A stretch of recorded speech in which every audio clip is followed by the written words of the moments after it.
Good morning प्यारे बच्चों, कैसे हैं आप सब। मैं हूं आपकी लता मैम, आपके स्कूल एसकेवी मैक्सिन रोड से। बेटा आज हम करेंगे directorate of education GMCT of Delhi की मैथमेटिक्स की वर्कशीट। आज हमारी वर्कशीट नंबर है 148। आज डेट है 19 जनवरी 2021। आज हम क्लास 5 की वर्कशीट करेंगे जिसका लर्निंग आउटकम है concept of division and relationship between division and multiplication.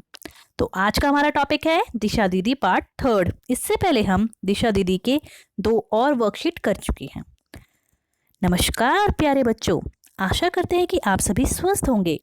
आपको दिशा दीदी तो याद होगी जो एक बुक शॉप में काम करती है। उन्होंने सर्दियों की छुट्टी में भी बुक शॉप में बहुत काम किया है। हमारा पहला प्रश्न शुरू होता है। छुट्टियों में दिशा दीदी ने बुक शॉप में रखी कुछ पुरानी किताबें अलग से निकालकर 10-10 की ढेरी बनाकर रख दी। उन्होंने कुल 152 किताबें निकाली। तो बताइए 10-10 की कितनी ढेरियां लगेंगी। क्या कुछ किताबें बिना ढेरी की भी रह जाएंगी? देखो, अगर मैं 10 की 10 ढेरी लगाती हूँ तो वो 100 बन जाता है ना। और 10 की 50 ढेरी लगाऊंगी तो वो 5 ढेरी लगाऊंगी तो वो 50 बन जाएगा, लेकिन लास्ट में 2 रह जाएगा। चलो इसको जरा आसान तरीके से समझते हैं। दिशा दीदी ने तो अपनी कॉपी में इस तरीके से हिसाब लगाया।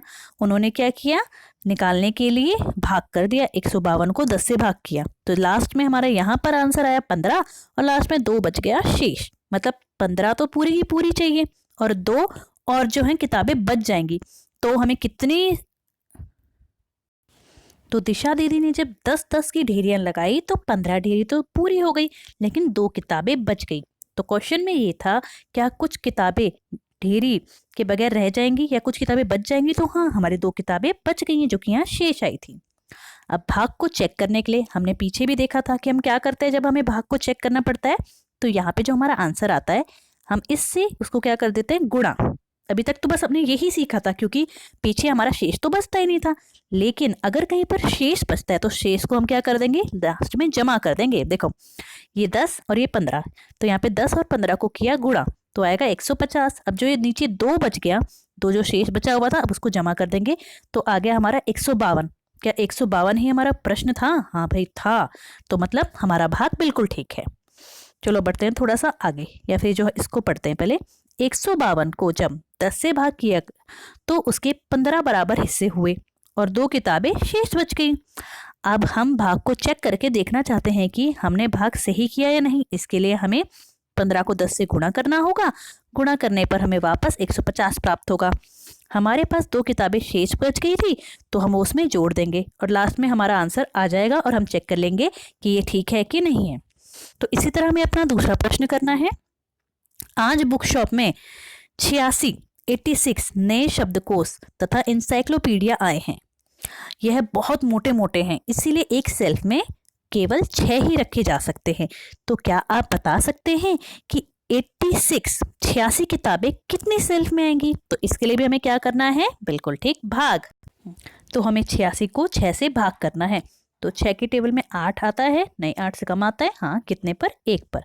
तो यहाँ पे 6 1 6। अब 8 में से जब 6 जाएंगे तो नीचे बचेगा 2 और ये 6 आ जाएगा यहाँ पर, तो ये बन जाएगा 26। 6 4 जा 24। कितना बच गया शेष? 2। तो हमारा रिमाइंडर बच गया 2। मतलब कि हमारी अगर हम 6 का वो लगाते हैं, 6 किताबें रखते हैं तो 14 सेल्फ में तो आ जाएंगी सारी किताबें और नीचे 2 और बच जाएंगी। अगर मुझे 86 की 86 किताबें लगानी है तो मुझे टोटल कितनी सेल्फ चाहिए होंगी? 15, जिनमें से 14 सेल्फ में तो पूरी 6 किताबें आएंगी और 15वीं शेल्फ में सिर्फ 2 किताब आएगी। ठीक है बेटा, तो आप कुछ इस तरीके से इसे अपने कॉपी में लिख लेंगे। ठीक है, पहले पूरा भाग दिखाएंगे और फिर कुल शेल्फ कितनी चाहिए हमें वो यहाँ पर लिख देंगे। अब आते हैं प्रश्न नंबर 3 पर। दिशा दीदी ने सर्दियों की छुट्टियों में 10 दिन काम किया जिसके उन्हें 1500 रुपये मिले। क्या आप बता सकते हैं 10 दिन के 1500 रुपये मिले तो 1 दिन के कितने रुपए मिलेंगे? तो चलो करते हैं इसका आंसर भी।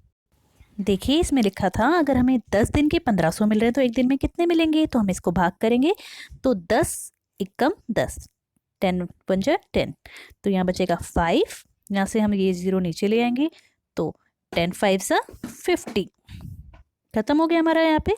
और जो हमारी यहाँ पर एक 0 बची थी वो यहाँ पर आ गई। तो भाई एक दिन के कितने रुपए मिलते होंगे दिशा दीदी को? 150 रुपए। तो इस तरीके से आप कॉपी में पहले भाग करके दिखाएंगे और फिर लिखेंगे एक दिन के 150 रुपए मिले होंगे। ठीक है बेटा, तो चलो आगे बढ़ते हैं। क्या आप जानते हैं गुणा और भाग में विपरीत संबंध है? जैसे यहाँ पे लिखा है 4 5 सा 20। अब अगर हम 20 पहले लिखते और फिर उसको एक बार 5 से डिवाइड करें तो आंसर 4 आएगा, और 4 से डिवाइड करें तो आंसर 5 आएगा। मतलब अगर इससे डिवाइड करें तो ये वाला आंसर आ जाएगा, इस वाले से डिवाइड करें तो ये वाला आंसर आ जाएगा। चलो देखते हैं आगे भी ऐसा है क्या। जैसे यहाँ पे है 5 6 30, तो 30 को यहाँ पे हम लिख देंगे 5।